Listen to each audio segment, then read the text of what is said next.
మన టేబుల్ సాల్ట్లో లేదా kitchen సాల్ట్లో sodium content తగ్గించడం వల్ల చాలా బెనిఫిట్స్ ఉన్నాయి. ముఖ్యంగా సోడియం కన్జంప్షన్ తగ్గుద్ది, పొటాషియం కన్జంప్షన్ పెరుగుద్ది. బాడీలో ఎప్పుడైతే పొటాషియం కన్జంప్షన్ పెరుగుద్దో దానివల్ల బ్లడ్ ప్రెషర్ అనేది బాగా తగ్గుద్ది అనమాట.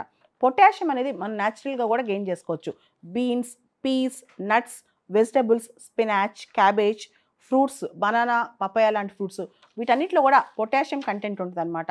ముఖ్యంగా సాల్ట్లో సోడియం తగ్గించేసి పొటాషియం పెంచితే చాలా బెనిఫిట్స్ ఉంటాయంట. అయితే దీనికి కొన్ని మినహాయింపులు ఉన్నాయి. ప్రెగ్నెంట్ ఉమెన్ కానీ, చిన్నపిల్లలు కానీ, కిడ్నీ ఇంపైర్మెంట్ ఉన్నవాళ్ళు కానీ వాళ్ళు సోడియం కంటెంట్ ఉన్న సాల్ట్ వాడటం మంచిది, పొటాషియం కంటెంట్ ఉన్న సాల్ట్ కంటే కూడా. వరల్డ్ హెల్త్ ఆర్గనైజేషన్ వాళ్ళు ఈ గైడ్ లైన్స్ తయారు చేసేటప్పుడు దాదాపు 26 ర్యాండమైజ్డ్ కంట్రోల్డ్ ట్రయల్స్ చేశారంట ప్రపంచవ్యాప్తంగా. ఇండియాతో సహా 35,000 మంది పార్టిసిపెంట్స్తో ఈ ట్రయల్స్ చేశారంట. 2 మాసాల నుంచి 5 సంవత్సరాల వరకు ఈ ట్రయల్స్ నడిచాయంట.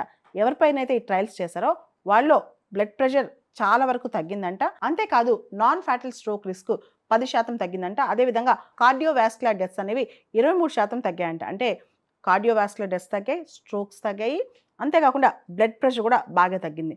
అందుకనే వరల్డ్ హెల్త్ ఆర్గనైజేషన్ వాళ్ళు స్ట్రాంగ్గా సాల్ట్ సబ్స్టిట్యూట్స్ అంటే సోడియం వాడకుండా పొటాషియం వాడమని చెప్తున్నారనమాట.